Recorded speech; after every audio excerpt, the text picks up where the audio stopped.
kesempatan kali ini saya akan sampaikan materi KKN daring, strategi dan taktik pemasaran.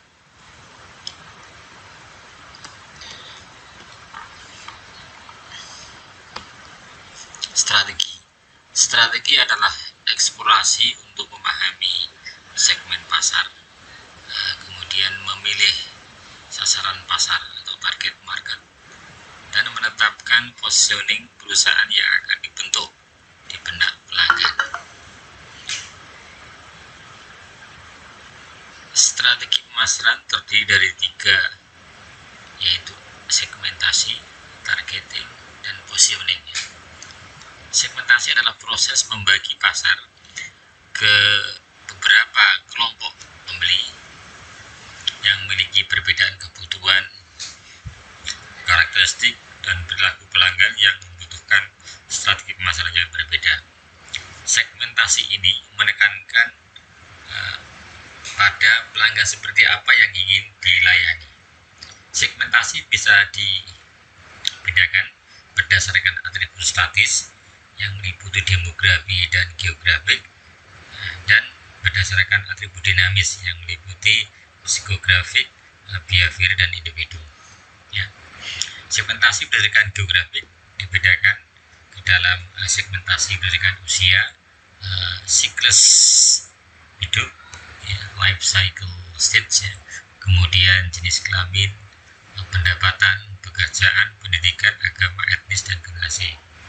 Segmentasi berdasarkan geografik dibedakan ke dalam segmentasi bangsa, wilayah, negara bagian, kabupaten atau kota, lingkungan, kepadatan populasi, desa atau kota. Kemudian yang segmentasi berdasarkan atribut dinamis yang meliputi segmentasi psikografik. Segmentasi dibedakan ke dalam segmentasi berdasarkan gaya hidup dan kepribadian, serta segmentasi berdasarkan behavior dibedakan menjadi segmentasi berdasarkan kesempatan, manfaat, status pengguna, tingkat penggunaan, status kualitas, dan yang terakhir adalah segmentasi berdasarkan individu, yaitu segmentasi dilakukan berdasarkan personalisasi pelanggan atau konsumen. Contoh penerapan segmentasi pada Starbucks.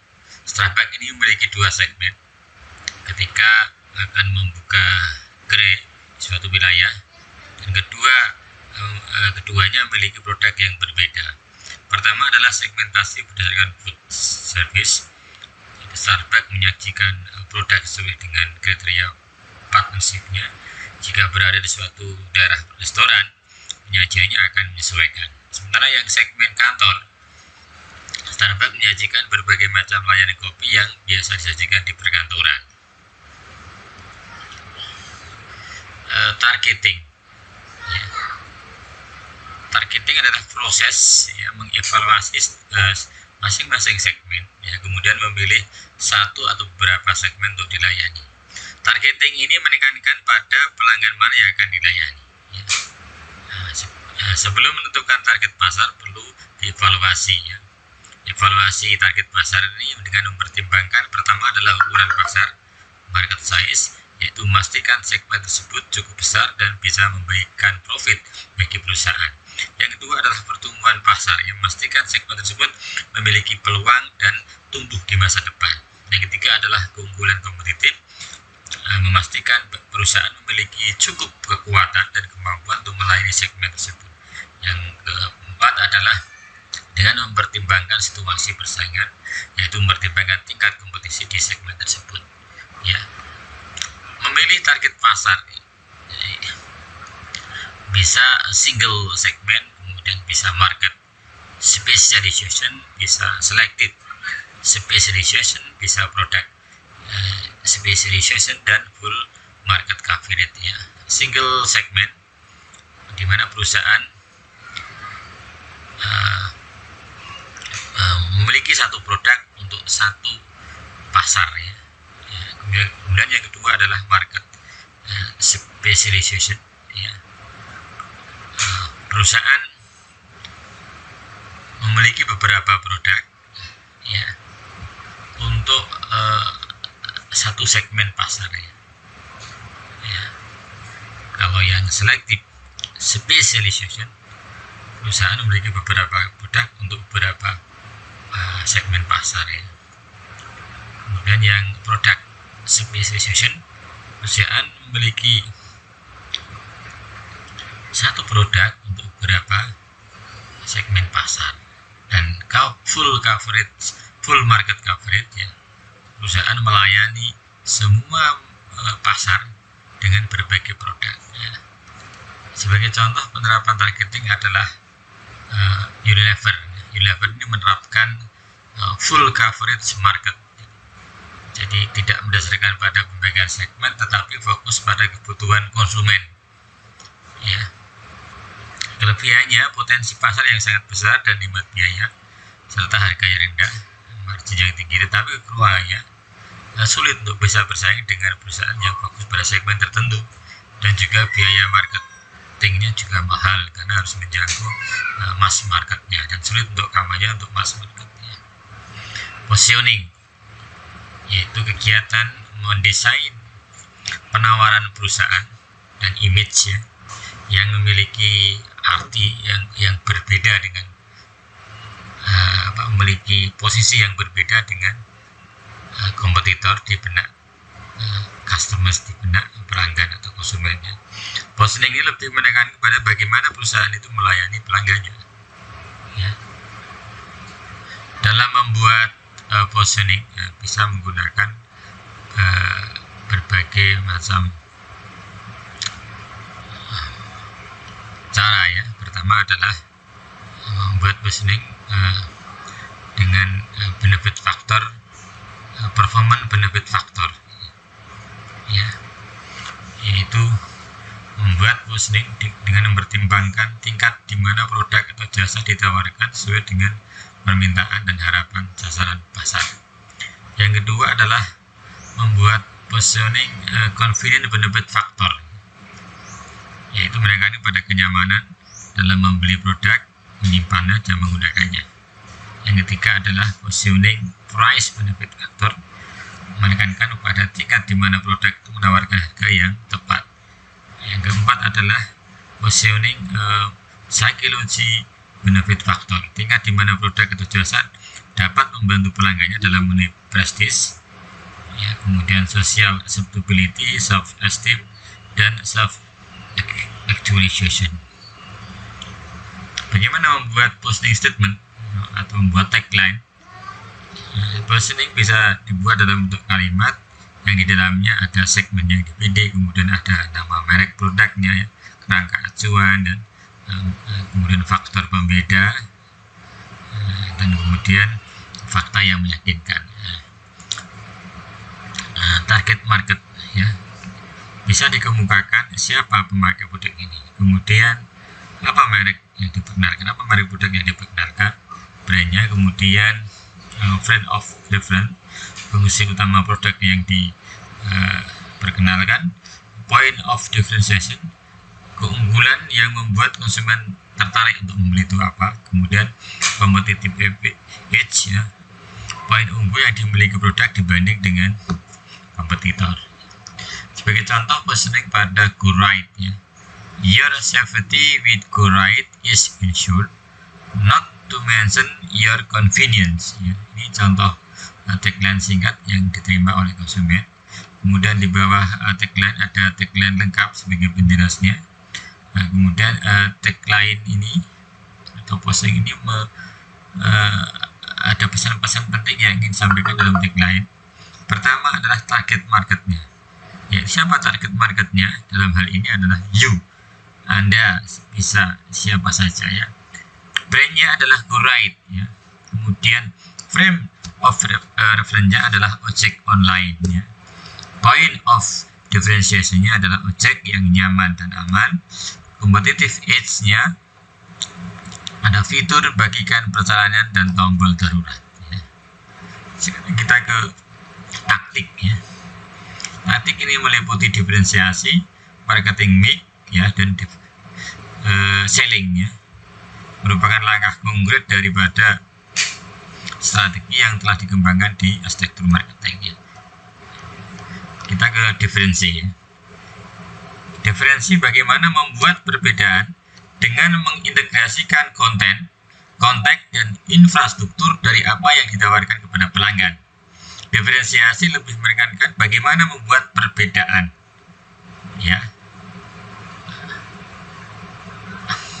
Kalau digambarkan dalam piramida, yang paling atas adalah konten.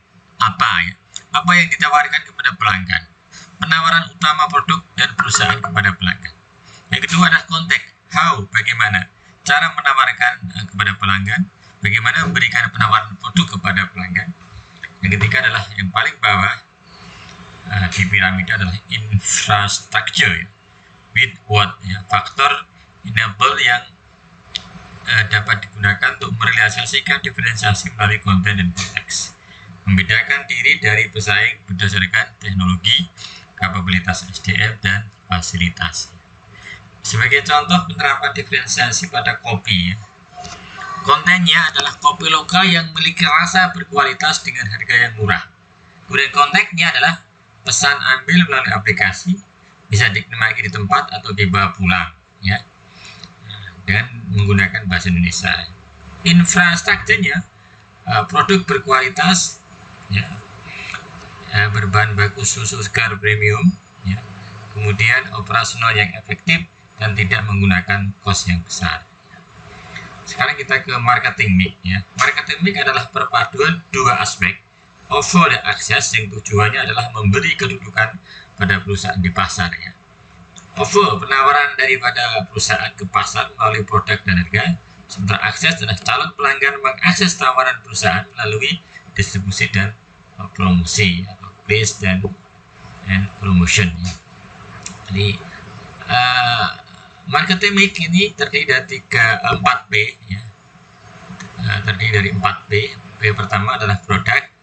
Produk adalah sesuatu yang ditawarkan kepada produsen agar dapat dimanfaatkan konsumen. Sesuatu yang ditawarkan oleh produsen agar dapat dimanfaatkan konsumen untuk memenuhi kebutuhan dan keinginannya. Produk ini terdiri dari 2, consumer good, produk yang siap pakai, dan industrial good, produk yang akan diolah kembali. Ada 3 level kegunaan produk. Pertama adalah core produknya, yaitu benefitnya. Yang kedua adalah actual produknya. Yang ketiga adalah augmented produknya. Core produknya itu meliputi benefitnya, atau manfaat yang bisa diberikan oleh produk. Kemudian yang aktual produknya itu meliputi kualitas, kemudian desainnya, mereknya, dan lain-lain. Yang augmented ini terdiri dari bagaimana cara penyampaiannya, bagaimana cara pembayarannya, pelayanannya, instalasinya, kemudian jaminannya. Elemen yang kedua adalah dari marketing mix adalah price.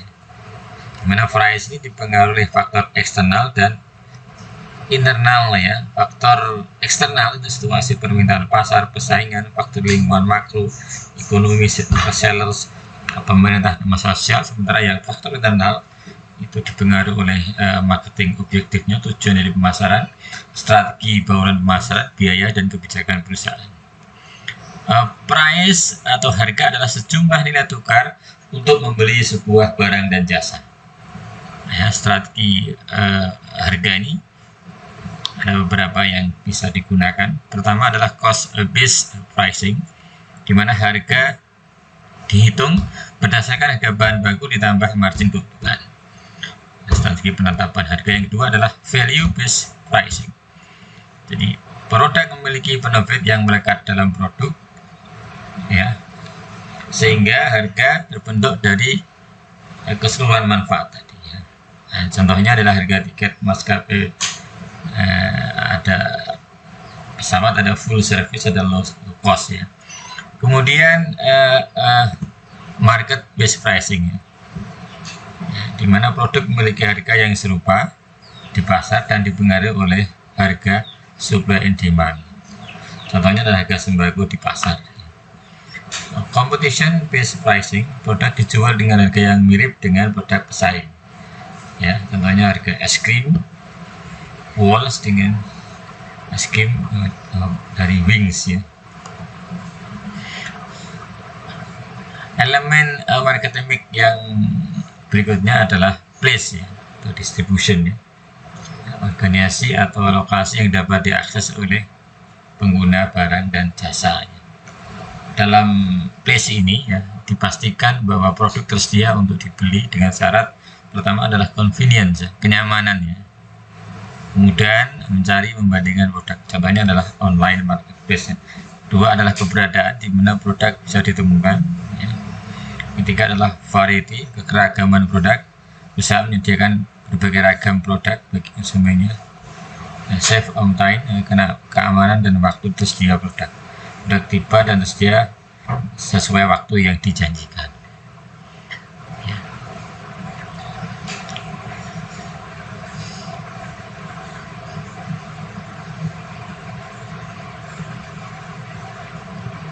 Elemen yang berikutnya adalah yang keempat, adalah elemen dari marketing adalah promotion. Promosi adalah kegiatan kampanye agar target konsumen mengenali produknya ya. Ini bisa menggabungkan online communication dan offline communication.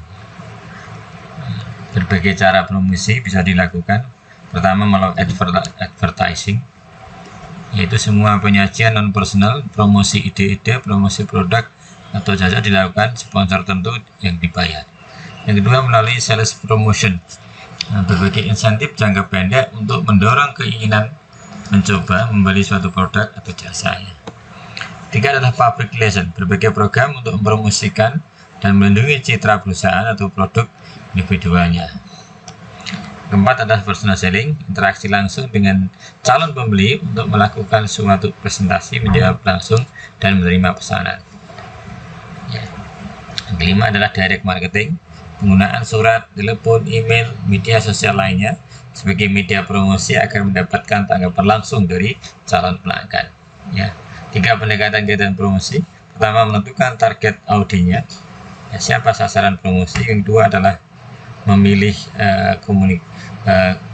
tujuan daripada komunikasi, tetapkan tujuan komunikasi objektif apa, emosional, moral atau rasional. Kemudian yang ketiga adalah mendesain pesan ya,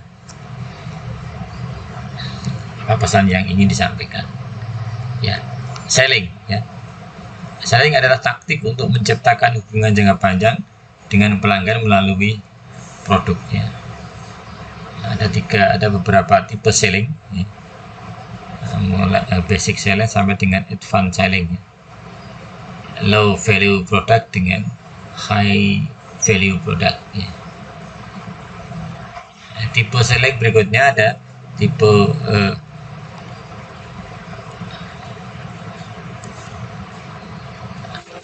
transaksional, kemudian konsultatif dan enterprise ya. Demikian materi agak daring, strategi dan taktik pemasaran yang dapat saya sampaikan. Bila taufik wal hidayah. Assalamualaikum warahmatullahi wabarakatuh.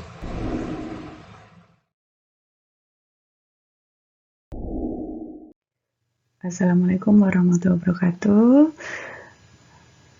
Peserta KKL Prodi Manajemen Universitas Muria Kudus yang saya banggakan, pada kesempatan ini saya akan menyampaikan tentang materi manajemen operasi.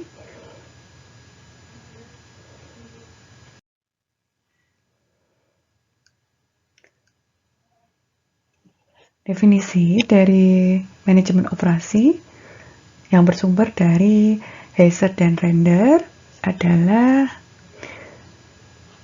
operation management is the set of activities that creates value in the form of goods and services by transforming input into output.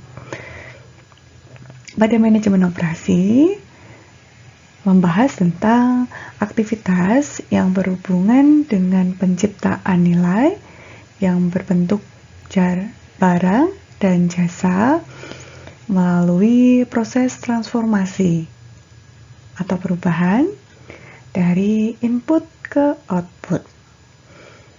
Jadi dalam manajemen operasi ini adalah kita menciptakan value atau nilai tambah suatu produk dan jasa dengan proses transformasi atau perubahan input menjadi output. Input terdiri dari modal yang dimiliki oleh perusahaan, kemudian sumber daya manusia atau karyawan. Yang ketiga adalah material. Kemudian yang keempat adalah manajemen. Input yang dimiliki oleh perusahaan ini diproses atau melalui sebuah perubahan sehingga menghasilkan output, yaitu berupa barang, jasa, dan waste atau limbah. Kita juga akan membahas tentang barang dan jasa. Perbedaannya apa? Jika barang adalah karakteristik yang pertama berwujud, memiliki bentuk fisik, dapat disimpan, proses produksi dan konsumsi tidak berlangsung secara bersama-sama, dan kontak dengan konsumen rendah. Kemudian beberapa aspek kualitas dapat diukur. Kualitasnya ini dapat terukur jika barang. Atribut lainnya pada barang seperti harga, kemasan lebih jelas, dan pasar lebih mudah untuk dikembangkan.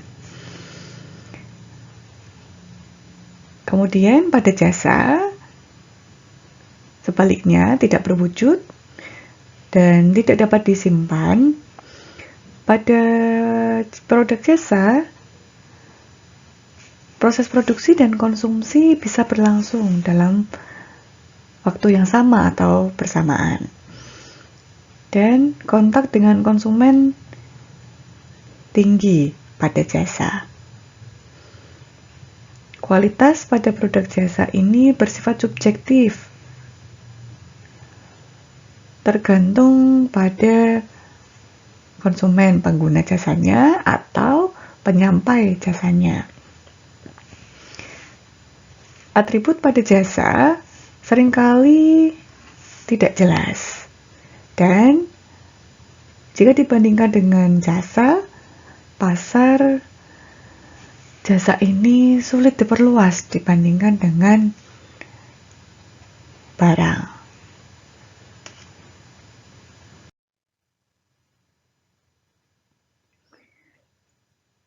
Sebuah perusahaan melakukan 3 fungsi untuk menjalankan proses produksi atau menciptakan barang dan jasa. Yang pertama adalah fungsi marketing atau pemasaran. Targetnya adalah perusahaan menerima pesanan atau perusahaan memperoleh konsumen. Kemudian, fungsi yang kedua adalah fungsi operasi. Pada fungsi operasi, perusahaan menciptakan barang dan jasa, atau perusahaan melakukan proses produksi dan melakukan manajemen sumber daya manusia. Fungsi yang ketiga adalah finance atau keuangan. Perusahaan juga mengelola modal yang telah dimiliki. Perusahaan mulai melakukan pembagian modal yang dimiliki, berapa persen untuk proses produksi, berapa persen untuk marketing, berapa persen untuk aktivitas lainnya.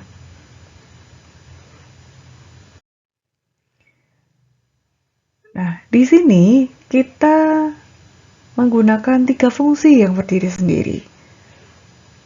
Di dalam manajemen operasi, fungsi SDM ini termasuk dalam fungsi operasi, maka fungsi MSDM tidak berdiri sendiri.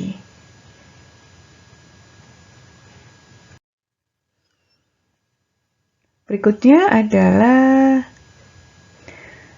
kenapa kita mempelajari manajemen operasi atau operation management.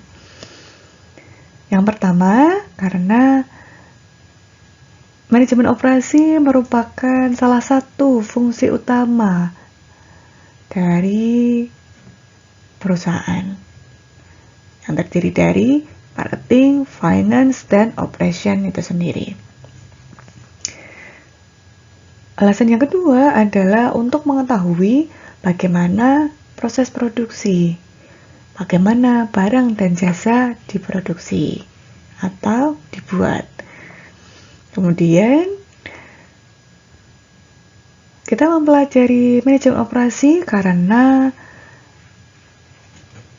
dalam fungsi ini paling banyak mengeluarkan biaya dalam sebuah perusahaan. Karena kita harus menghasilkan produk, yaitu barang dan jasa, maka biaya yang tercurahkan paling besar di antara fungsi lainnya. Berikutnya adalah untuk mengetahui dan memahami apa yang dikerjakan oleh manajer operasi.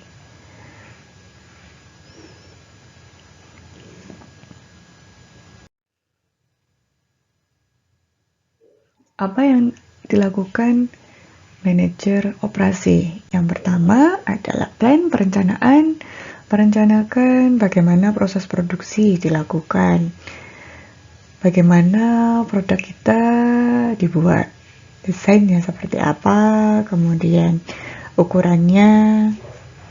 Yang kedua adalah organize, pengorganisasian. Yang ketiga adalah staff, pemilihan jajaran staff atau SDM yang akan bekerja di dalam sebuah perusahaan. Berikutnya adalah lead, pengarahan, dan control, pengendalian. Dalam manajemen operasi, kita akan membahas 10 keputusan strategik dalam manajemen operasi. Yang pertama adalah keputusan desain barang dan jasa. Pada keputusan yang pertama, perusahaan memilih produk yang diproduksi ini, desainnya seperti apa, ukurannya bagaimana, warnanya apa. Kemudian, yang kedua adalah pengelolaan kualitas. Perusahaan mempertimbangkan standar kualitas produk yang dibuat dan siapa yang bertanggung jawab terhadap kualitas produk perusahaan. Yang ketiga adalah desain proses dan kapasitas. Pada keputusan ini, perusahaan mempertimbangkan dalam proses produksi urutannya apa saja dan alat yang akan kita gunakan untuk proses produksi ini memiliki kapasitas berapa. Kemudian strategi lokasi. Dalam mendirikan usaha, perusahaan mempertimbangkan beberapa faktor. Yang pertama, perusahaan berdiri di lokasi yang dekat dengan bahan baku. Yang kedua, perusahaan bisa berdiri pada lokasi yang dekat dengan konsumen. Yang ketiga, perusahaan bisa berdiri pada lokasi yang dekat dengan sumber SDM. Kalau misalnya dekat dengan bahan baku adalah perusahaan semen. Tapi kalau perusahaan untuk kebutuhan sehari-hari, misalkan adalah supermarket atau swalayan, maka Perusahaan didirikan dengan lokasi yang dekat dengan konsumen. Yang kelima adalah strategi tata ruang atau layout. Strategi tata ruang atau layout ini penting untuk meningkatkan efisiensi dalam perusahaan. Jadi fasilitas yang terdapat di perusahaan, misalkan musola, kemudian toilet, kemudian lahan parkir, di bagian marketing sebelah mana. Nah, ini adalah strategi tata ruang yang terdapat dalam perusahaan.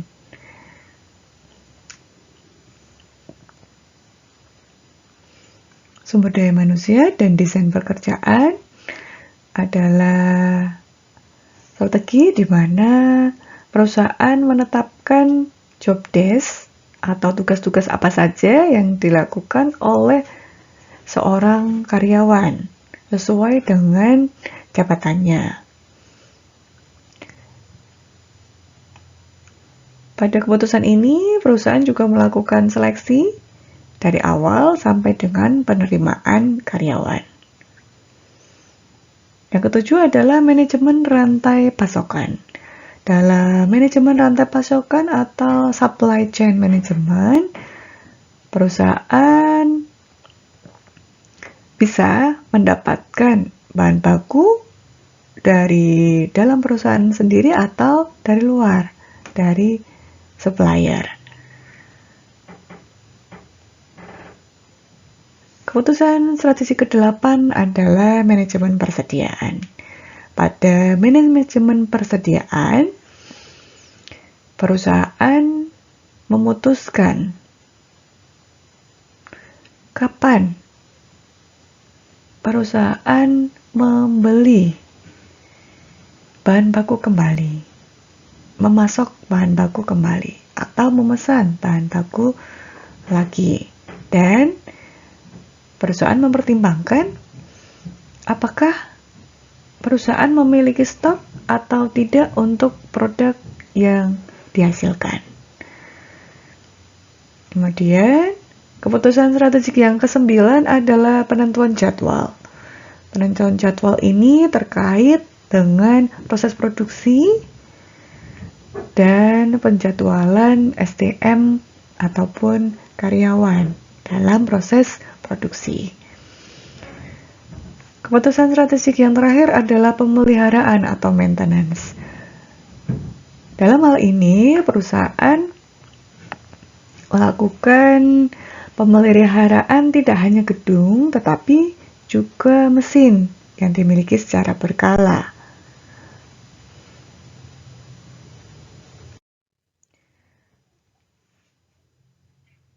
Dalam manajemen operasi, kita mengenal istilah produktivitas. Produktivitas merupakan perbandingan atau rasio dari output atau unit yang dihasilkan oleh perusahaan, yaitu barang, jasa, dan limbah, dibagi dengan input yang digunakan oleh perusahaan dalam proses produksi, yaitu SDM, modal, manajemen, dan material. Tujuannya kita mengukur produktivitas atau melihat produktivitas adalah untuk mengetahui bagaimana peningkatan proses produksi dalam perusahaan. Terima kasih. Semoga bermanfaat. Wassalamualaikum warahmatullahi wabarakatuh.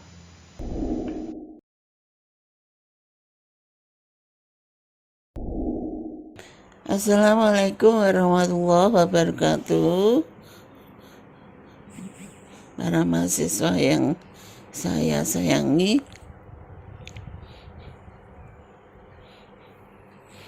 kali ini saya akan menjelaskan mengenai penerapan manajemen sumber daya manusia di dalam pengelolaan satu organisasi. Jadi seperti yang kita ketahui bahwa Manajemen sumber daya manusia merupakan salah satu unsur dari sumber daya ekonomi yang dipunyai oleh satu organisasi. Ini merupakan salah satu unsur yang paling penting dari sekian sumber daya yang dipunyai organisasi di dalam menjalankan operasionalnya untuk bisa mencapai tujuan. Jadi agar organisasi itu bisa mencapai tujuan, maka organisasi itu harus bisa mengelola semua sumber daya yang mereka punyai secara efektif dan efisien. Nah,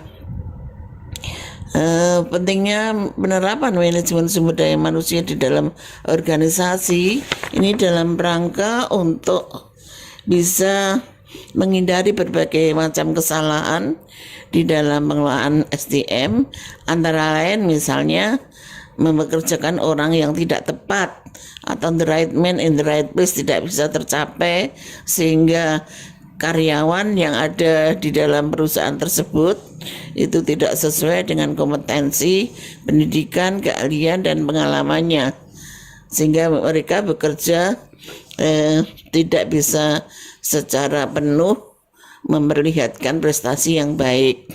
Kemudian yang kedua,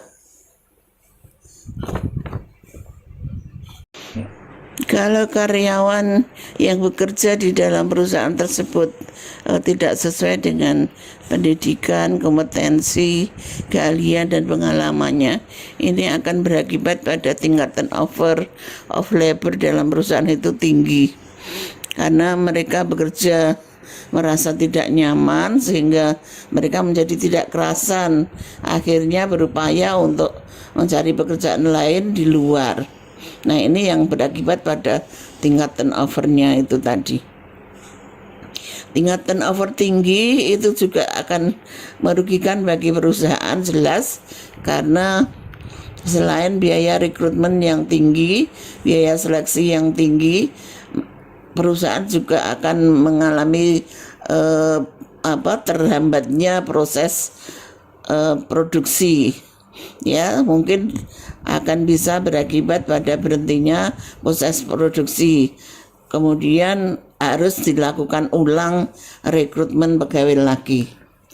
Kemudian yang kedua, selain mempekerjakan pegawai yang tidak tepat, kesalahan yang mungkin terjadi adalah prestasi dari pegawai atau kinerja dari pegawai tadi jelas tidak akan memuaskan, karena para pegawai bekerja tadi tidak sesuai dengan kompetensi tadi, sehingga prestasinya tidak bisa maksimal. Ini juga akan merugikan bagi perusahaan. Kemudian mungkin juga perusahaan akan bisa terkena sanksi hukum akibat gugatan yang dilakukan oleh karyawan, apakah gugatan karena penggajiannya yang tidak sesuai dengan yang diharapkan oleh karyawan, kemudian perjanjian kontrak kerja yang tidak sesuai, ya, sehingga perusahaan ini akan mengalami gugatan yang diajukan oleh karyawan. Kemudian yang ketiga mungkin juga diakibatkan karena karyawan tidak puas terhadap kompensasi yang diberikan oleh perusahaan. Nah, kompensasi itu sendiri sangat luas, selain gaji atau upah, maka bentuk kompensasi yang lain itu juga banyak, misalnya tunjangan, insentif, bonus, dan asuransi, dan tunjangan-tunjangan lain yang mestinya harus diberikan perusahaan kepada karyawan, tapi karena mungkin tadi perusahaan tidak puas dengan prestasi kerja karyawan, maka perusahaan tidak memberikan tunjangan, ya, tidak memberikan tunjangan penuh. Nah, tunjangan yang tidak diberi secara penuh ini mengakibatkan pada tingkat kepuasan karyawan jadi rendah. Padahal kalau tingkat kepuasan karyawan rendah, ini akan berakibat pada tingkat produktivitas atau prestasi kerja mereka. Jadi ini adalah faktor yang sangat berpengaruh, ya. Terus ya mungkin juga terjadi praktek perburuan yang tidak wajar, ya, sebagai akibat dari kesalahan penempatan karyawan tadi, ya, sehingga terjadi praktek perburuan yang tidak wajar, mulai dari kompensasi yang diberikan tidak wajar, kemudian pembagian pekerjaan juga tidak wajar, kemudian juga mungkin pengembangan karir juga tidak wajar, ya. Nah, hal-hal seperti itu yang mestinya bisa dieliminir atau dikurangi di dalam pelaksanaan penerapan MSDM di dalam perusahaan, sehingga dengan penerapan MSDM ini diharapkan pengelolaan sumber daya manusia di dalam organisasi, ya, itu akan menjadi lebih baik karena ada pedoman-pedoman yang bisa dilaksanakan sebagai pegangan di dalam pengelolaan sumber daya manusia. 4 prinsip dasar di dalam pengelolaan manajemen sumber daya manusia adalah: yang pertama, sumber daya manusia adalah harta yang paling penting dari sekian sumber daya yang dipunyai oleh perusahaan. Jadi kalau kita berbicara mengenai sumber daya organisasi, itu para mahasiswa harus ingat bahwa perusahaan atau organisasi itu mempunyai banyak faktor-faktor produksi. Jadi sumber daya organisasi itu ada yang menyebut sebagai faktor-faktor produksi, ada juga yang menyebut sebagai sumber ekonomi, ya. Nah, itu ada minimal ada 5, ya, ada minimal ada 5. Kalau sekarang sudah dikembangkan menjadi 7, minimal ada 5. Dan kalau kita ingat singkatan keledainya itu 5M, man, money, material, mesin, method, ya, 5M. Nah, dari 5M itu yang paling penting adalah sumber daya manusia. Jadi sumber daya manusia itu tidak kalah pentingnya dibandingkan dengan dengan money atau material, ya, karena tanpa itu material dan mesin itu tidak ada artinya.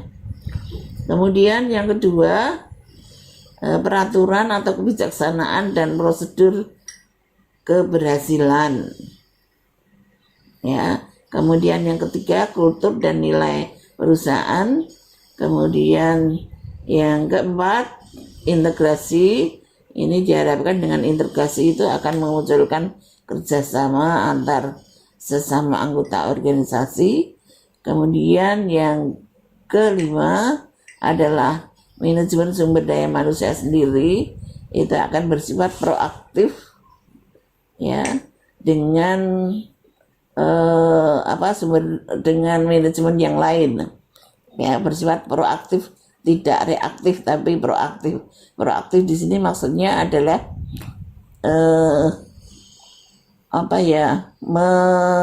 manajemen sumber daya manusia bersifat proaktif itu maksudnya menjemput bola. Jadi tidak menunggu terjadinya peristiwa baru bertindak, tetapi sebelum ada peristiwa mengenai sumber daya manusia, itu perusahaan sudah melakukan perencanaan sumber daya manusia.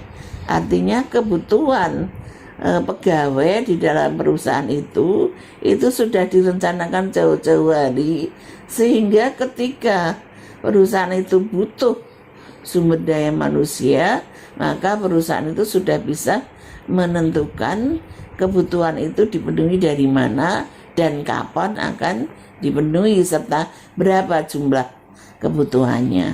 Itu sudah bisa ditentukan jauh-jauh hari. Jadi tidak mendadak begitu terus baru dicari, tidak, ya. Kemudian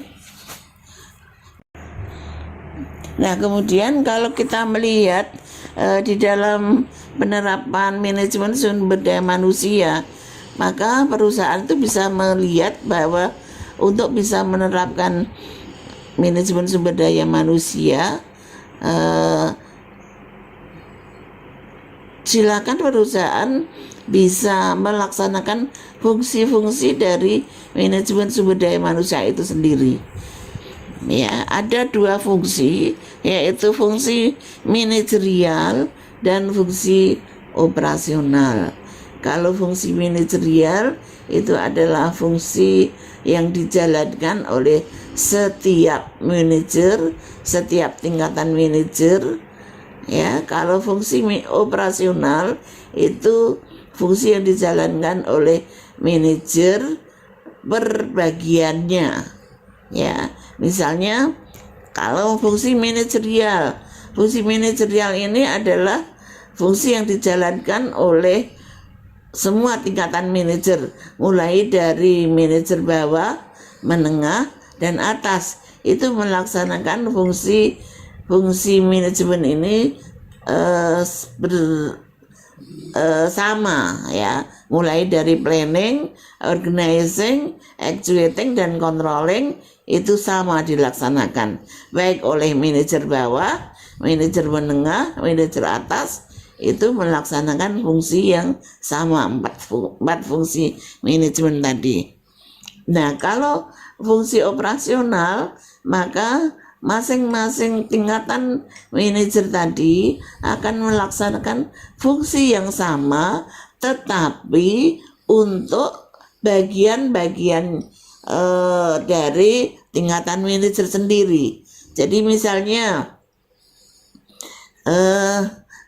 tingkatan manajer menengah, misalnya departemen produksi, ya, maka departemen produksi itu akan melaksanakan fungsi operasional untuk departemen produksi saja. Jadi misalnya procurement, ya, atau rekrutmen, maka departemen produksi atau manajer bagian produksi akan melaksanakan rekrutmen untuk bagian produksi. Jadi kebutuhan pegawai baru atau rekrutmen itu dilaksanakan hanya untuk departemen produksi. Kemudian nanti misalnya ada bagian keuangan butuh pegawai baru, maka yang melaksanakan rekrutmen adalah departemen keuangan, ya, dan seterusnya begitu. Jadi ini yang disebut dengan fungsi operasional. Jadi dilaksanakan oleh tingkatan manajer sesuai dengan bagian mereka masing-masing. Ya, tapi fungsinya sama, ya, terdiri dari satu procurement atau rekrutmen, kemudian yang kedua training and development, kemudian yang ketiga compensation, kemudian yang keempat integration, yang kelima maintenance, dan yang keenam itu separation. Fungsi operasional ini sama juga dengan fungsi manajerial, harus dilaksanakan urut, ya, urut. Ya, ingat para mahasiswa ini kadang-kadang nggak suka urut, nggak tahu urut dan tidaknya itu kena apa, nggak tahu. Pokoknya biasanya kalau ditanya itu jawabnya seingatnya. Ya, kalau ditanya fungsi manajerial apa, seingatnya dia ingat. Misalnya actuating, dia jawab actuating, padahal actuating itu fungsi yang keberapa Mbak? 3. Fungsi yang ketiga, betul. Ya, jadi actuating itu fungsi yang ketiga. Jadi jawabnya harus urut, karena urut itu mengandung arti, ada filosofinya. Mengapa harus planning dulu, mengapa baru organizing, baru executing, dan controlling. Begitu juga di dalam fungsi operasional. Penjelasan untuk fungsi operasional MSDM itu mulai dari fungsi yang pertama, yaitu fungsi procurement atau fungsi rekrutmen atau pengadaan dan penempatan pegawai. Ya, kebutuhan pegawai baru di dalam perusahaan itu bisa dipenuhi oleh perusahaan dari dua sumber, yaitu sumber internal dan sumber eksternal. Sumber internal itu maksudnya kebutuhan pegawai baru itu diambilkan dari pegawai yang sudah ada. Jadi misalnya begini, satu ketika ada pegawai yang pensiun, dia meninggalkan jabatannya karena pensiun. Nah, jabatan yang kosong karena ditinggalkan pegawai yang pensiun ini butuh ditempati oleh pegawai yang baru. Nah, biasanya oleh perusahaan, ya, ini tidak direkrutmen dari baru, tetapi perusahaan akan mengisi dari pegawai yang sudah ada. Jadi pegawai yang sudah ada akan digeser untuk ditempatkan pada posisi yang kosong tadi. Ya. Nah, baru kemudian kalau ternyata di dalam perusahaan itu tidak ada posisi yang bisa digeser, maka perusahaan baru membuka lowongan pekerjaan dari luar. Ya, berarti perusahaan akan mencari sumber eksternal, ya. Pokoknya jangan ngantuk, Mbak, kamu. Ya, jadi bisa mencari sumber eksternal. Nah, sumber eksternal itu dari luar itu bisa dari berbagai sumber, misalnya dari sumber masyarakat umum. Jadi perusahaan membuka pengumuman lowongan pekerjaan melalui media-media, kemudian masyarakat umum yang kira-kira membutuhkan pekerjaan tadi bisa mendaftar, ya, sesuai dengan kriteria yang ditentukan perusahaan. Ya, atau misalnya lembaga pendidikan, perusahaan bisa kerjasama dengan UMK misalnya, dengan Fakultas Ekonomi dan Bisnis UMK misalnya, ya, lulusan dari FEB, dari manajemen atau dari akuntansi, nah bisa daftar misalnya, atau dari lembaga-lembaga latihan kerja dari BLK misalnya, ya, itu. Jadi dari berbagai sumber, itu yang sumber eksternal. Kemudian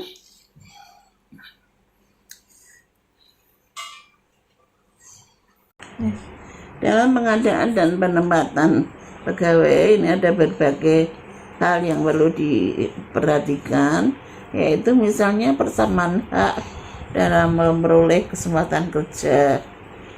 Ya, di situ ada undang-undang yang harus diperhatikan oleh perusahaan sebagai pihak yang memberikan pekerjaan, ya, kepada para calon pegawai baru atau para tenaga kerja. Ya, kemudian juga ada undang-undang ketenagaan kerja yang di situ memungkinkan perusahaan tidak melaksanakan diskriminatif terhadap pegawainya. Ya, diskriminatif itu bisa sebagai akibat perbedaan ras, ya, suku, agama misalnya, atau perbedaan gender itu juga bisa, ya. Nah, itu tidak boleh dilaksanakan. Jadi perbedaan-perbedaan itu tidak boleh dilaksanakan agar perusahaan tidak melaksanakan diskriminatif pegawai. Lagi misalnya di dalam pengadaan dan penempatan itu, sebelum dilakukan perekrutan, sebaiknya perusahaan itu sudah melaksanakan analisis pekerjaan atau job analisis, karena dengan melaksanakan job analisis, perusahaan itu akan memperoleh apa yang disebut dengan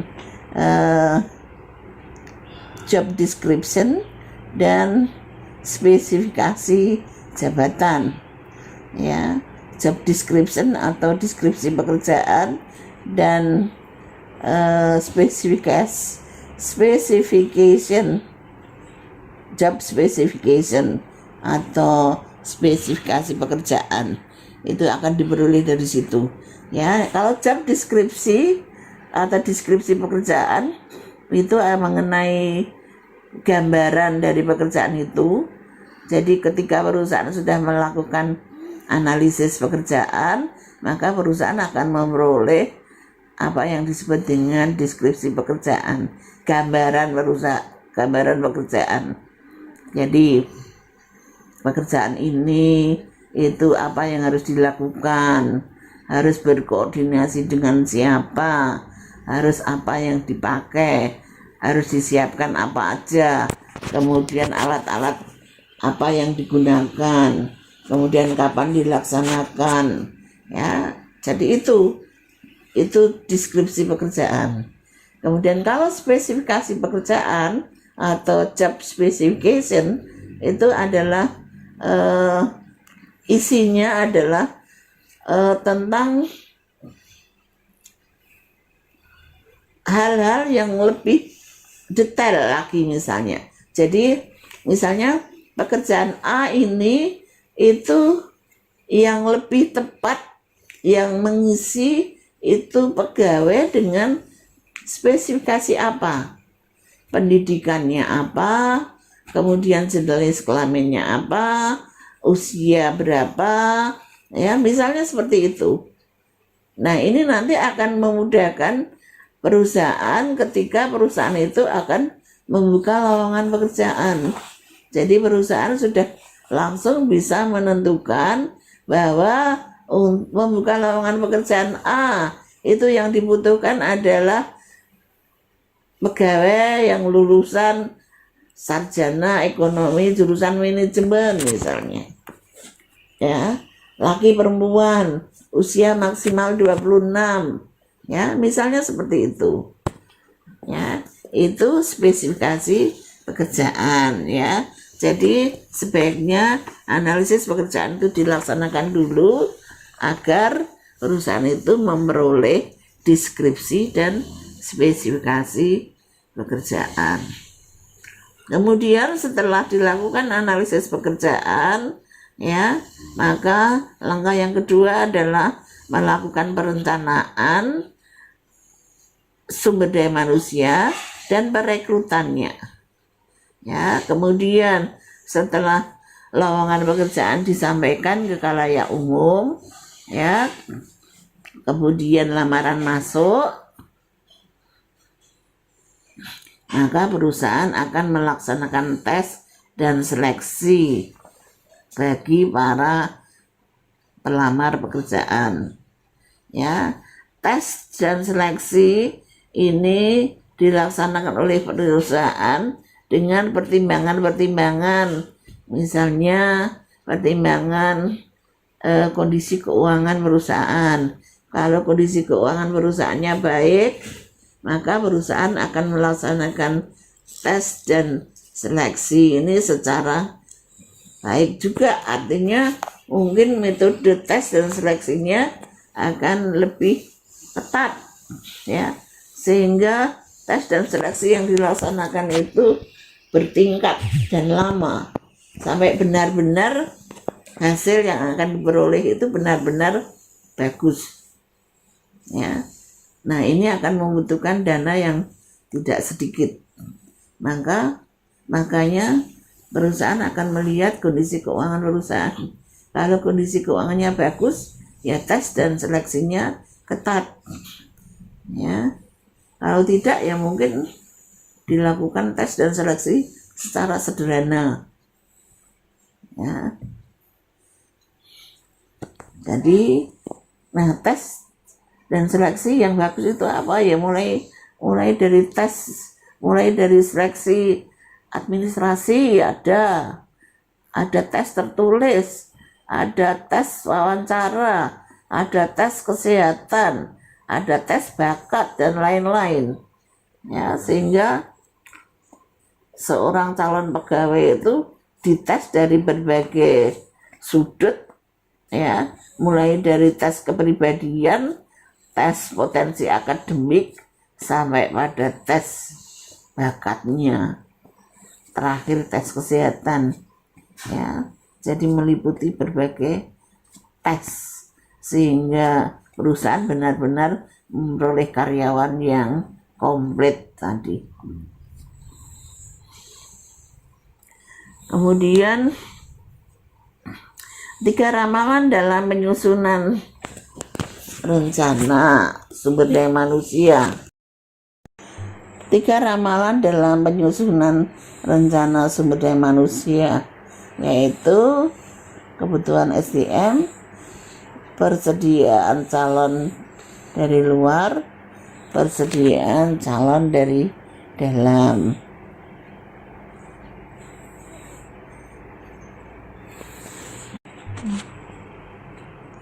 Sumber pelamar yang cakep,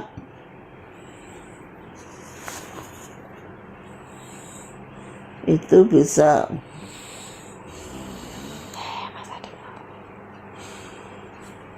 sumber pelamar yang cakep itu bisa sumber dari internal sendiri, dari dalam perusahaan sendiri, kemudian bisa melalui periklanan, jadi diiklankan, kemudian disebutkan kriteria yang dibutuhkan secara jelas, kemudian bisa juga dari badan tenaga kerja, jadi perusahaan bisa melalui lembaga-lembaga latihan kerja begitu, membutuhkan apa yang dibutuhkan, kemudian bersama dengan lembaga itu untuk disiapkan. Kemudian juga bisa perekrutan eksekutif, itu juga bisa, misalnya perusahaan ya sebenarnya ini kurang baik karena perusahaan mempekerjakan pegawai-pegawai yang sudah bekerja di perusahaan lain, jadi istilahnya membajak ya. Biasanya pegawai-pegawai yang berkualitas itu biasanya banyak yang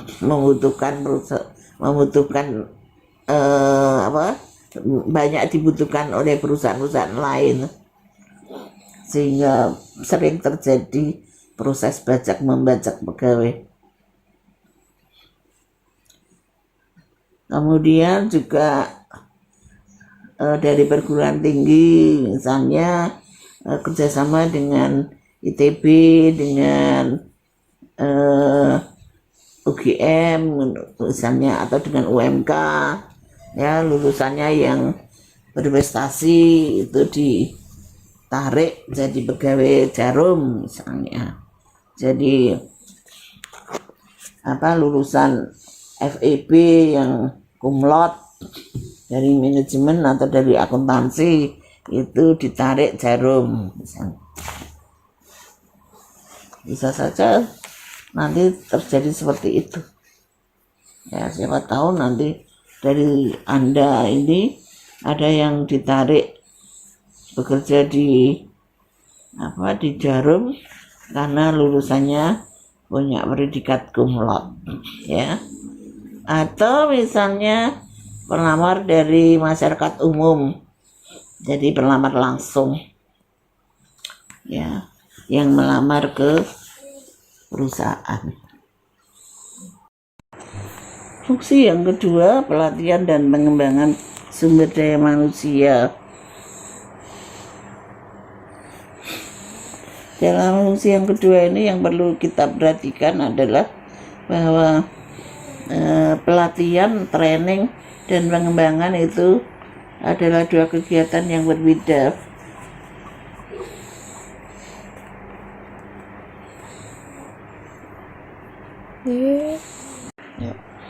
Ya, jadi pelatihan dan pengembangan sumber daya manusia itu adalah 2 kegiatan yang sifatnya berbeda. Jadi kalau pelatihan itu biasanya untuk meningkatkan keterampilan yang dibutuhkan karyawan dalam jangka pendek. Sedangkan kalau peningkatan atau pengembangan SDM itu adalah peningkatan keterampilan yang dibutuhkan oleh pegawai dalam jangka waktu yang panjang. Ya, jadi kalau pelatihan itu dibutuhkan dalam jangka pendek atau sekarang, kalau pengembangan itu dibutuhkan jangka waktu panjang. Training karyawan atau pelatihan karyawan. Siapa yang perlu dilatih?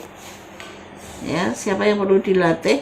Ini ada dua yang perlu dilatih, yaitu karyawan baru dan karyawan lama. Jadi yang diberikan training itu tidak hanya karyawan baru, karyawan lama itu juga perlu diberikan training. Ya, kalau karyawan baru itu sifatnya adalah untuk memberikan orientasi kerja. Jadi sifatnya itu untuk mengenalkan pekerjaan kepada karyawan-karyawan baru, karena mereka kan baru pertama kali masuk di dalam perusahaan, baru pertama kali mempunyai pekerjaan, sehingga mereka perlu diperkenalkan. Ya, jadi training bagi karyawan baru itu sifatnya untuk orientasi. Kalau karyawan lama itu sifatnya untuk menyesuaikan terhadap perubahan-perubahan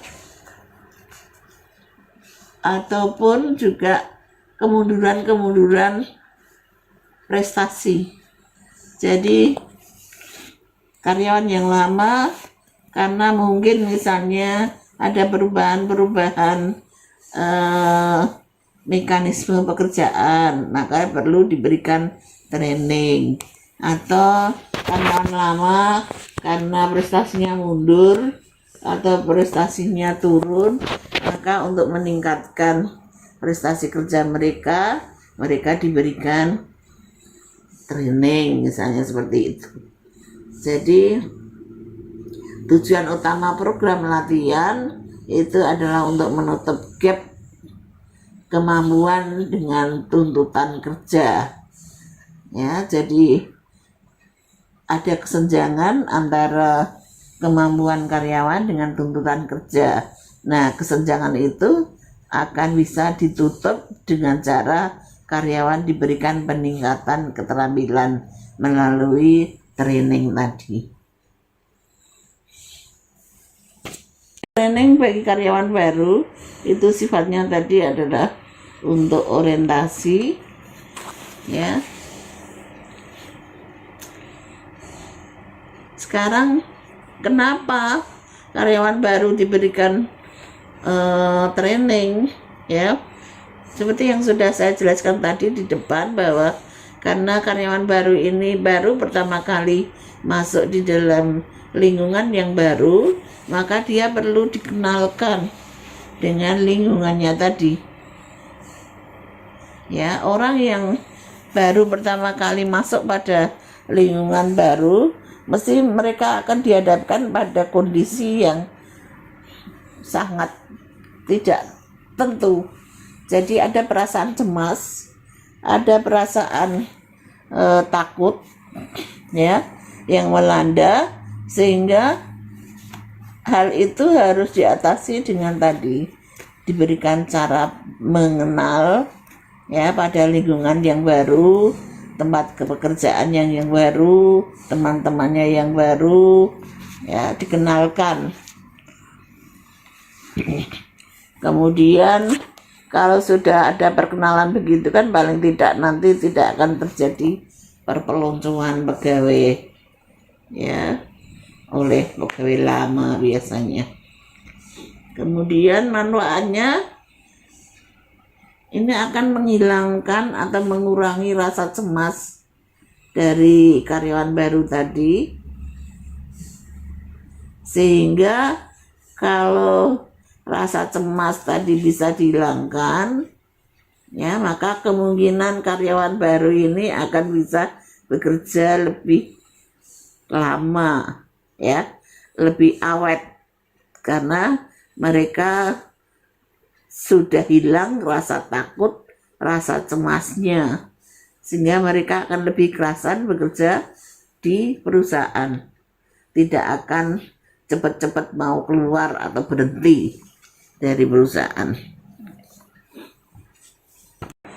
Teknik-teknik training atau teknik-teknik latihan ini ada banyak sekali. Saya hanya menyampaikan beberapa yang sering dipraktekkan di dalam perusahaan, yaitu on the job training, kemudian off the job training, dan presentasi informasi. On the job training itu adalah bentuk training yang diberikan oleh perusahaan kepada para pegawai, baik itu pegawai baru maupun pegawai lama. Ya, bentuknya bisa rotasi jabatan, kemudian latihan, bisa instruksi kerja, bisa magang, bisa coaching, bisa penugasan semata. Jadi on the job training itu adalah training di dalam pekerjaannya. Jadi dia diberikan training langsung sambil bekerja. Ya. Kemudian kalau off the job, ya off the job itu trainingnya itu berupa studi kasus. Jadi karyawan yang diberikan training itu dimasukkan dalam satu ruangan, kemudian mengerjakan studi kasus. Kemudian juga bisa role playing, bisa games, bisa festival school, atau bisa juga dalam bentuk masuk laborat, praktek di lab. Ya. Kemudian yang ketiga, presentasi informasi. Ini karyawan yang diberikan training itu tadi juga masuk di ruangan, tapi sifatnya seperti mengikuti seminar atau kuliah atau studi. Ya, jadi ada kegiatan-kegiatan terstruktur yang dilakukan di dalam kelas atau di dalam ruangan. Ya, presentasi informasi itu. Fungsi yang keempat adalah kompensasi. Nah, kompensasi itu adalah bentuk imbalan yang diberikan perusahaan kepada karyawannya. Bentuk imbalan yang diberikan karyawan, yang diberikan pada karyawan itu bisa dalam bentuk materi maupun non materi. Misalnya yang berbentuk materi atau finansial itu adalah gaji, upah, bonus, kemudian apalagi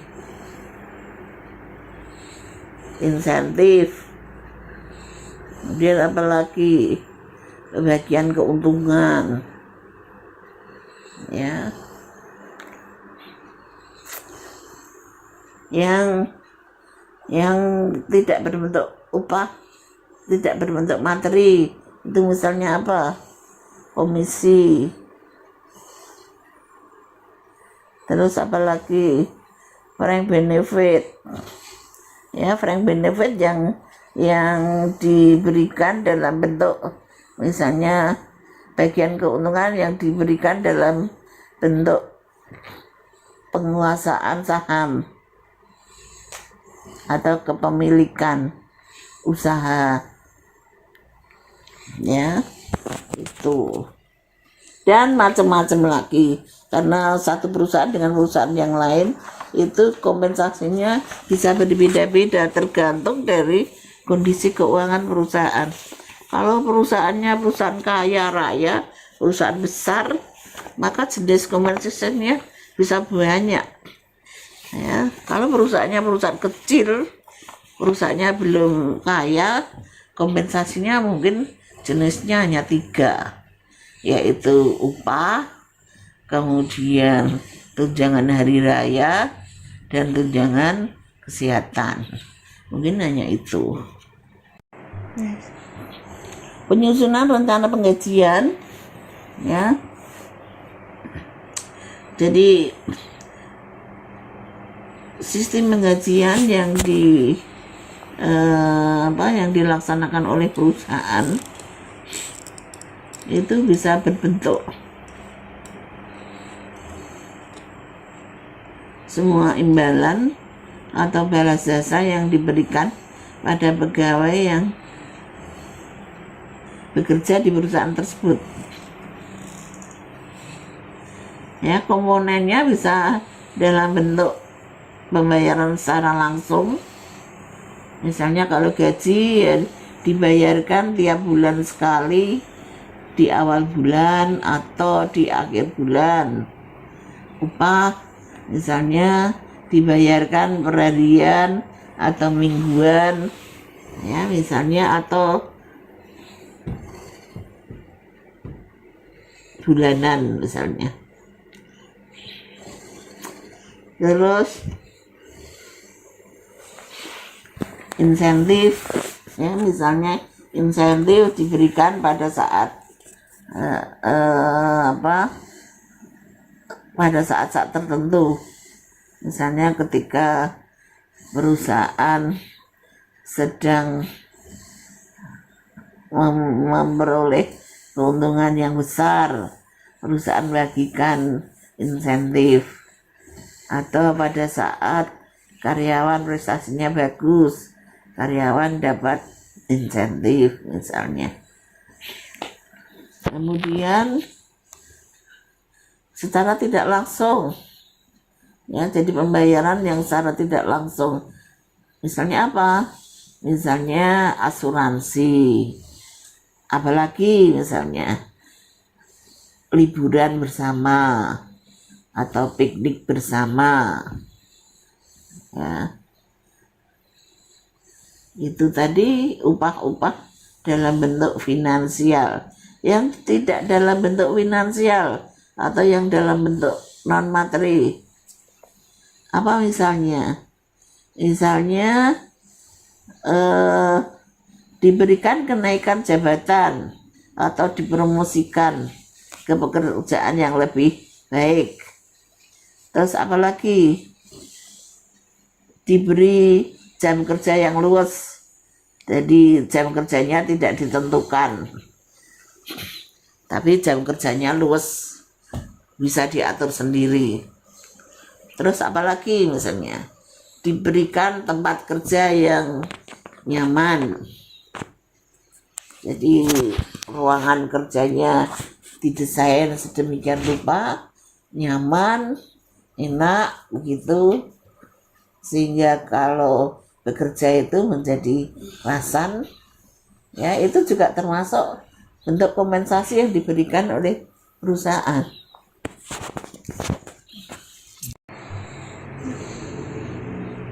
Fungsi yang tidak kalah pentingnya adalah fungsi maintenance atau fungsi pemeliharaan, karena fungsi ini akan menjamin pegawai itu betah bekerja di perusahaan atau tidak. Jadi kalau perusahaan menginginkan karyawannya tidak keluar masuk atau tingkat turnovernya tinggi, maka perusahaan harus bisa memelihara karyawannya itu agar menjadi betah bekerja di situ. Ya, nah salah satunya adalah dengan mempertimbangkan adanya pengembangan karir bagi pegawai. Karena kalau pegawai karirnya tidak dipikirkan, pegawai akan merasa sangat bosan. Jadi mosok dia kerja mulai muda sampai nanti pensiun di pekerjaan yang sama dalam jangka waktu 30 tahun, ya, karena akan membosankan. Nah, oleh sebab itu pengembangan karir ini harus diperhatikan oleh perusahaan. Karir seseorang itu pada dasarnya itu melewati beberapa tahap, yaitu yang pertama tahap pertumbuhan, itu tahap 0 sampai 14 tahun. Kemudian tahap eksplorasi 15 tahun sampai 24 tahun. Ini tahap ketika manusia dalam masa pendidikan, ya, pendidikan menengah sampai pendidikan tinggi. Kemudian tahap pemantapan itu seseorang sudah lulus dari perguruan tinggi, kemudian masuk pada pekerjaan sampai pada tahap-tahap tahap-tahap tertentu di mana pekerjaannya jadi sudah semakin mantap, Kemudian tahap pembinaan itu tahap pada usia 45 tahun sampai tahap pensiun. Ya. Nah, dan yang terakhir tahap kemunduran itu usia 65 tahun sampai usia tertentu tidak bisa kita pastikan.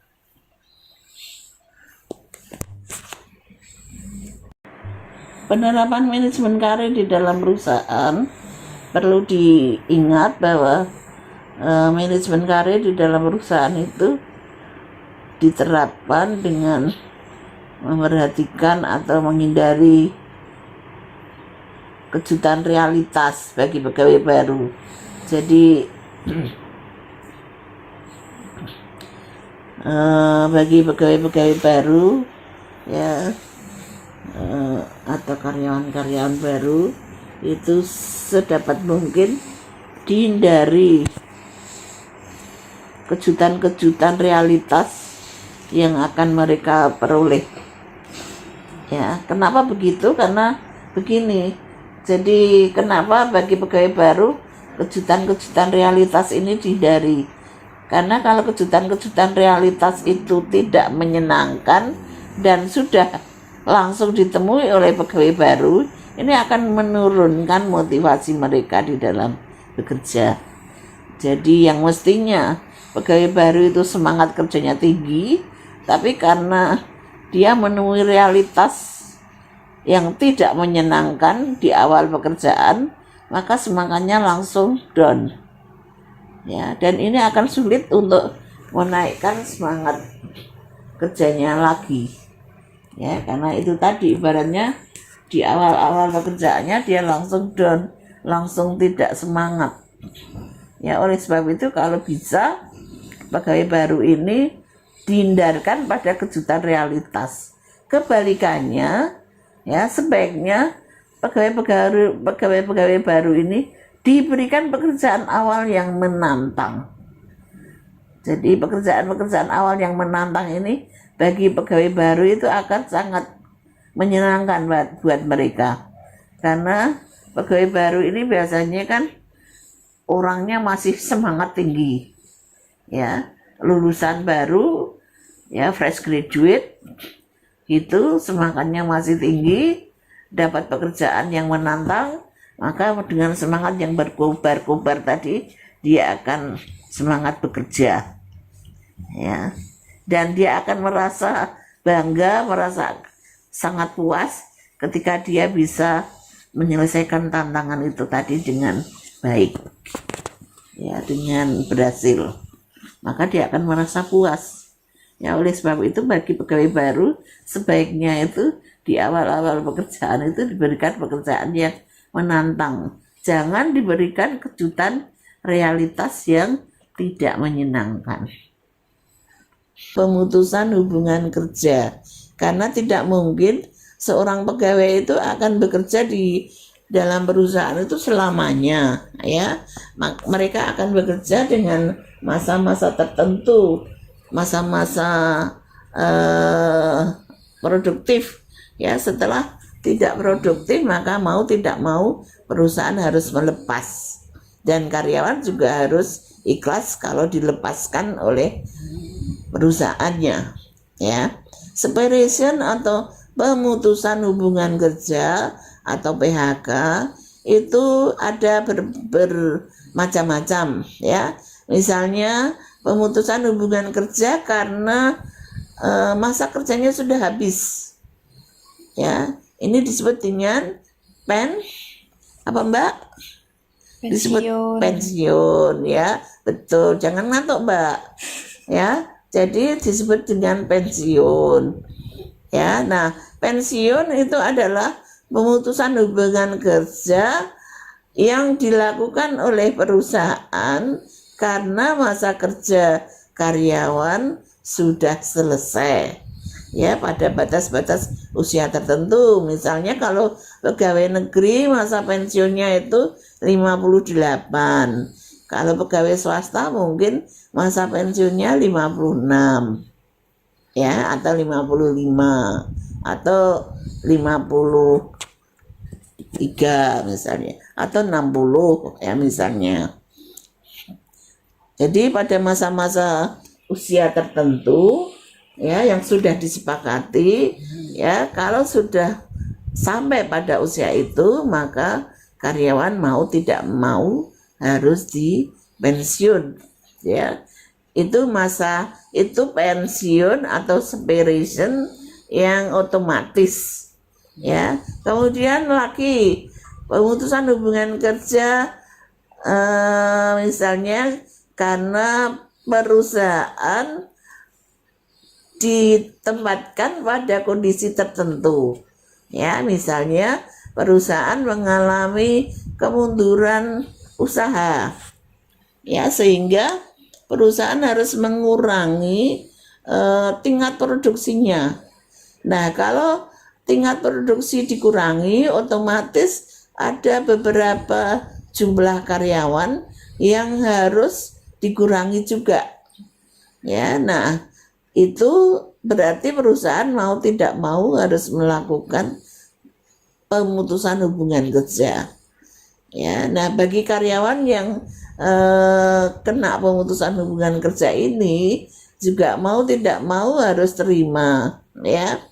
Nah, yang penting di dalam proses ini itu perusahaan harus mengetahui persyaratan-persyaratan yang harus dipenuhi, termasuk pemenuhan hak-hak dan kewajiban bagi karyawan agar proses ini bisa menguntungkan kedua belah pihak. Jadi perusahaan tidak merugikan karyawan, kemudian perusahaan juga tidak dirugikan oleh karyawan ya. Jadi harus tetap menjaga hubungan baik. Itu yang PHK karena perusahaan ditempatkan pada kondisi tertentu. Kemudian bisa juga PHK yang diajukan oleh karyawannya sendiri. Jadi karyawan mungkin karena sudah memperoleh pekerjaan baru yang lebih baik, dia mengajukan resign dari perusahaan tersebut. Ya, itu PHK sukarela ya. Nah, biasanya kalau PHK sukarela ini biasanya karyawan tidak akan menuntut hak-haknya ya. Jadi biasanya karyawan akan menerima bentuk-bentuk imbalan yang diberikan oleh perusahaan sesuai dengan kebijakan perusahaan sendiri ya, karena karyawan merasa bahwa yang mengajukan resign itu dirinya sendiri, sehingga dia tidak akan menuntut hak-hak dari perusahaan ya. Assalamualaikum warahmatullahi wabarakatuh. Di sini saya akan memberikan penjelasan tentang pembekalan KKL ya, kaitannya dengan manajemen keuangan. Oke, di keuangan itu ada 3 bidang yang sering kali dibahas. Yang pertama ada manajemen keuangan perusahaan. Nah, ini berarti pengelolaan keuangan di dalam internal perusahaan itu gitu. Jadi perusahaan itu nanti akan menentukan sumber dana yang dipakai dari mana, kemudian digunakan pembelanjaannya untuk apa saja, kemudian nanti akan membuat yang namanya laporan keuangan, ada neraca, laba rugi dan sebagainya. Nah, itu dibahas di manajemen keuangan perusahaan. Kemudian ada yang kedua, ini bidangnya pasar modal. Nah, ini berarti eksternal. Nanti perusahaan itu juga berhubungan dengan pasar modal ketika dia mencari sumber modal dari luar. Salah satunya bisa melalui penerbitan saham. Nah, itu kan dijual belikan atau dipublikasikan ke masyarakat lewat pasar modal. Kemudian yang terakhir yaitu perbankan dan lembaga keuangan. Nah, ini juga kaitannya dengan ketika perusahaan itu membutuhkan sumber modal berupa utang. Nah, itu salah satunya bisa ke bank gitu. Kemudian selain bank ada juga lembaga keuangan lainnya seperti asuransi, kemudian koperasi, leasing. Nah, itu juga berkaitan dengan perusahaan. Ketika butuh sewa mesin, dia bisa ke leasing, kemudian ketika butuh penjaminan risiko, dia bisa ke asuransi dan seterusnya. Nah, ini adalah 3 bidang keuangan yang seringkali dibahas di dalam manajemen keuangan gitu secara umum. Kemudian selanjutnya yaitu tujuan dari perusahaan itu apa sih? Perusahaan itu umumnya yang pertama dia punya tujuan ingin memaksimalkan laba. Nah, jelas sehingga ketika laba perusahaan itu tinggi, itu dianggap perusahaan sudah mencapai tujuannya. Nah, seperti yang kita tahu bahwa prinsip ekonomi itu kita mencari biaya yang serendah-rendahnya untuk bisa menghasilkan pendapatan yang sebanyak mungkin. Nah, tapi konsep ini mengandung berbagai banyak kelemahan ya yang dianggap hanya mementingkan tujuan jangka pendek perusahaan. Nah, ini di sini ditulis kelemahannya yang pertama ini hanya untuk jangka pendek. Jadi perusahaan kalau hanya memikirkan masalah laba yang tinggi, ini nanti jadi tidak terpikirkan secara jangka panjangnya. Apakah ketika laba bulan ini tinggi, kemudian bulan depan juga bisa menghasilkan laba yang tinggi juga, atau justru malah akan mengalami penurunan. Nah, itu. Kemudian yang kedua mengabaikan unsur waktu tadi. Jadi perusahaan juga harus memikirkan bahwa laba itu memang tujuan, tapi kita juga harus memperhitungkan berbagai hal yang bisa perusahaan itu tetap kontinuitasnya terjaga, jadi tetap bisa beroperasi secara terus-menerus. Kemudian meninggalkan aspek sosial. Nah, ini ya. Jadi perusahaan juga harus memikirkan bagaimana perusahaan itu beroperasi, apakah itu sudah menjaga lingkungan, kemudian menjaga etika yang ada di perusahaan itu berdiri, kemudian bagaimana dengan lingkungan warga sekitarnya, kemudian kesehatan para pekerjanya dan sebagainya. Nah, itu adalah untuk tetap menjaga perusahaan bisa tetap beroperasi secara jangka panjang gitu. Kalau hanya untuk laba ini dia masih jangka pendek. Kemudian tujuan yang kedua itu adalah memaksimalkan kemakmuran. Nah, ini yang harus dipikirkan. Jadi kemakmuran itu biasanya terlihat dari nilai perusahaan itu, baik pada saat ini maupun di masa depan. Nah, nilai dari perusahaan seringkali tercermin dari harga sahamnya. Kenapa? Karena harga saham ini dinilai oleh masyarakat yang bisa melihat apakah perusahaan itu layak untuk diberikan nilai yang lebih tinggi atau justru sebaliknya. Nah, nilai itu tercermin dari berbagai hal, bisa dari kinerja keuangannya, kemudian bisa dari prospek ke depannya. Ternyata perusahaan itu memiliki produktivitas yang baik, kemudian banyak menghasilkan inovasi-inovasi produk yang terkini, kemudian yang bermanfaat untuk banyak orang, masyarakat, dan sebagainya. Nah, itu akan tercermin dari nilai perusahaan yang biasanya bisa kita lihat dari harga sahamnya. Karena ketika harga sahamnya itu tinggi, itu disebabkan oleh banyaknya permintaan. Nah, banyaknya permintaan disebabkan kenapa? Karena banyak investor yang percaya bahwa perusahaan itu memiliki prospek yang bagus ke depan, sehingga banyak pembelian, banyak permintaan, ini akan menyebabkan harga menjadi naik seperti itu. Kemudian kita tahu dulu pengertian dari manajemen keuangan ya, yang jelas dari manajemen itu adalah seni untuk mengatur. Kemudian di sini kita lihat keuangan berarti adalah seni untuk mengatur bagaimana mengelola keuangan yang baik.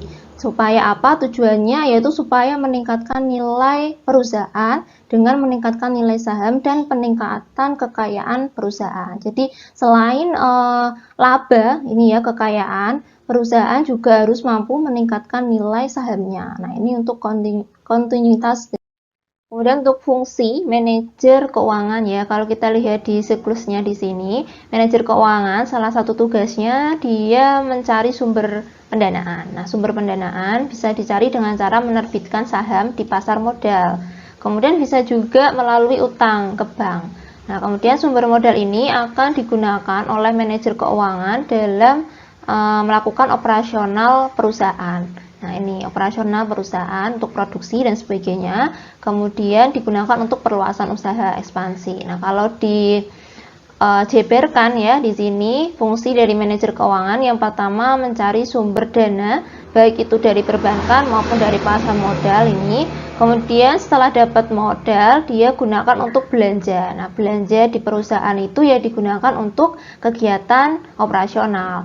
Entah itu melalui pengelolaan modal kerja maupun untuk investasi dalam aktiva tetap. Jadi kalau modal kerja berarti untuk produksi, kemudian kalau investasi berarti dia beli barang-barang yang di sini kategorinya aktiva tetap, bisa itu berupa tanah, mesin, kemudian gedung. Nah, itu berarti investasi karena tujuannya untuk meningkatkan laba di masa depan.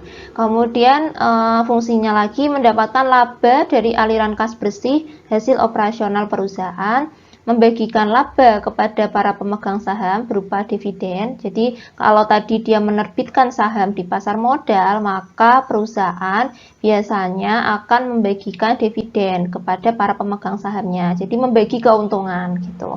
Kemudian yang terakhir, menarik kembali dividen sebagai sumber dana atas laba yang didapatkan. Jadi bisa juga perusahaan itu tidak membagikan dividen, tapi dividen ini yang harusnya diberikan ke pemegang saham digunakan untuk operasional perusahaan lagi. Jadi untuk meningkatkan penjualan, meningkatkan operasional perusahaan supaya lebih meningkatkan produksi dan sebagainya. Nah, itu bisa. Kemudian selanjutnya ada kebijaksanaan keuangan, ini dikategorikan menjadi 3. Jadi ini fungsinya adalah untuk meningkatkan nilai perusahaan. Jadi nilai perusahaan itu bisa dicapai dengan 3 kebijaksanaan ini. Yang pertama ada kebijaksanaan pembelanjaan. Jadi pembelanjaan dana itu digunakan untuk apa saja oleh perusahaan, bagaimana perusahaan mengelolanya supaya dana itu bisa dibelanjakan secara ekonomis, kemudian secara efektif. Nah, itu diperlukan yang namanya kebijaksanaan pembelanjaan. Kemudian yang kedua kebijaksanaan investasi. Nah, ini jadi kalau ini tadi pembelanjaan, di sini pengalokasian dana. Jadi ketika kita sudah punya uang, kita akan melakukan investasi. Investasi itu bisa dalam bentuk aktiva tetap maupun dalam bentuk finansial aset. Jadi investasi ya, berarti perusahaan ingin memperoleh keuntungan jangka panjang di masa depan. Bisa dengan cara membeli mesin lebih banyak lagi supaya produksinya lebih banyak, penjualan meningkat, kemudian labanya juga akan meningkat. Atau bisa juga investasi di finansial aset, misalnya di surat-surat berharga yang lain yang bisa dijual belikan dengan harga yang lebih tinggi di masa depan dan sebagainya. Kemudian yang ketiga kebijaksanaan dividen, berarti ini pembagian keuntungan dari perusahaan kepada pemegang saham. Jadi berapa sih nominal pembagian dividen yang pas untuk dibayarkan ke para pemegang saham, mengingat jumlah keuntungannya sekian. Kemudian nanti kita butuh uang itu, laba itu untuk memutar kembali operasional perusahaan, sehingga apakah perlu dividen itu dibagikan atau justru tidak perlu dibagikan tapi untuk melakukan pengembangan perusahaan, atau dibagikan tapi dengan nominal yang lebih rendah misalnya. Nah, itu dibutuhkan kebijaksanaan sendiri oleh manajer keuangan. Kemudian selanjutnya apa sih usaha yang bisa digunakan untuk menciptakan kesejahteraan yang maksimum bagi perusahaan? Yang pertama, perusahaan bisa menghindari resiko yang tinggi, jadi tidak terlalu mencari resiko atau mengambil resiko yang terlalu tinggi, karena ini akan mengakibatkan perusahaan bisa terancam gulung tikar atau bangkrut. Kemudian membayarkan dividen, ini berarti memberikan kesejahteraan ke para pemegang saham, karena pemegang saham akan merasa senang ketika perusahaan itu memperoleh laba, dan laba itu bisa ikut juga dinikmati oleh para pemegang saham gitu. Kemudian mengusahakan pertumbuhan. Intinya perusahaan selalu berusaha untuk melakukan ekspansi, perluasan usaha supaya perusahaan itu terus tumbuh. Jadi tidak mengalami kemunduran tapi bisa terus tumbuh gitu.